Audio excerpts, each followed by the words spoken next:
Fahamilah ya akhi, bahwasannya manusia dengan jin itu mulia manusia. Manusia dengan jin itu kuatan manusia. Manusia dengan jin itu mulia manusia. Walaqad karramna bani Adam. Sungguh kami telah memuliakan anak Adam.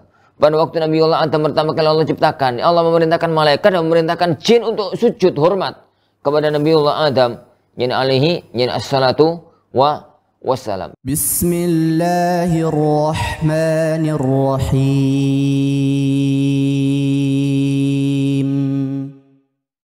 Pertanyaan kedua, apakah boleh kita minta tolong ke indigo sebatas bertanya apa indigo? Indigo tuh orang yang bisa melihat setan atau jin gitu. Indra keenam gitu lah bahasa mereka itu.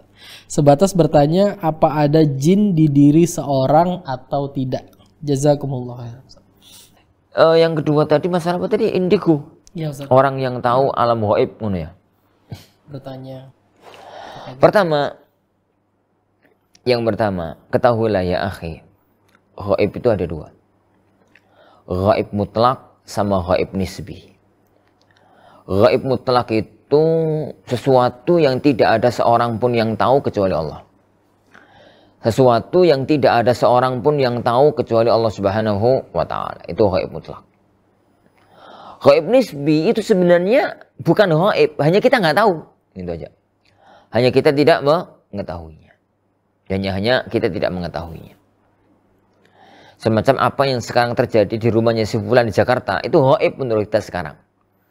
Tapi nyata menurut mereka yang di sana. Ini, lihat, gaib yang nisbi sini diketahui oleh orang nggak ada masalah. Karena memang hukum asalnya dia itu adalah di alam nyata, hanya kita tidak mengetahuinya. Lah, adapun keberadaan bahwasanya kita itu ada jin, kita itu ada ini, kita itu ada itu nggak perlu untuk dipermasalahkan. Karena dalam semua diri kita itu ada jin. Jadi dalam semua jiwa orang, semua orang itu ada jinnya, korin, ada yang nemani, ada malaikatnya. Dalam semua jiwa, jin itu yang memerintahkan, yang mendorong orang untuk berbuat kejelekan, dan jiwa suci malaikat itulah yang mendorong orang untuk berbuat jadi untuk berbuat kebaikan. Sampai-sampai tatkala Aisyah mendengar itu dari Rasulullah Shallallahu Alaihi Wasallam, Aisyah kemudian mengatakan, wa anta ya Rasulullah, jenengan sendiri ya Rasulullah, jenengan itu ada jinnya apa enggak? Ada jinnya apa enggak dalam tubuh jenengan? Maka Rasulullah SAW, wa ana, aku juga, illa anallah aslamani minhu, hanya saja Allah menjadikan jinnya itu tunduk. Jinku itu tunduk kepadaku. Dalam riwayat yang lain para ulama mengatakan jinku itu masuk ke dalam agama Islam. Jadi semua orang itu punya dorongan nafsu jahat yang itu datangnya dari jin, dan punya dorongan nafsu baik itu datangnya dari malaikatnya Allah Subhanahu wa ta'ala. Itu yang harus dipahami. Semua orang memang punya, jadi nggak perlu jadi untuk yang semacam itu. Yang kedua atau yang berikutnya, fahamilah ya akhi, bahwasannya manusia dengan jin itu mulia manusia. Manusia dengan jin itu kuatan manusia. Manusia dengan jin itu mulia manusia. Walaqad karramna bani Adam. Sungguh kami telah memuliakan anak Adam. Pada waktu Nabi Allah Adam pertama kali Allah ciptakan, Allah memerintahkan malaikat dan memerintahkan jin untuk sujud hormat kepada Nabi Allah Adam. Yani alaihi, yani assalatu wassalam. Jadi manusia itu lebih tinggi derajatnya dibandingkan dengan jin. Hanya karena kita tidak mengetahui mereka. Mereka mengetahui kita, tidak mengetahui yani mereka. Sehingga kadang-kadang mereka itu bikin masalah. Lah kalau ada orang itu yang takut, maka jinnya kuat. Tapi kalau ada orang itu yang kuat, maka jinnya menjadi lemah. Jadi jinnya itu kemudian menjadi lemah. Maka nggak perlu kita itu kemudian tanya sama orang dalam tubuh saya ada jin, nggak ada jin ini dan itu.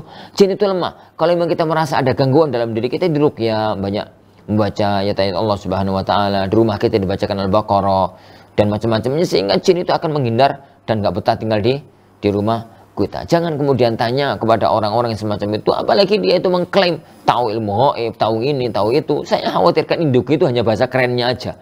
Bahasa aslinya dukun itu. Jadi indigo itu bahasa gaulnya aja, bahasa aslinya dukun itu.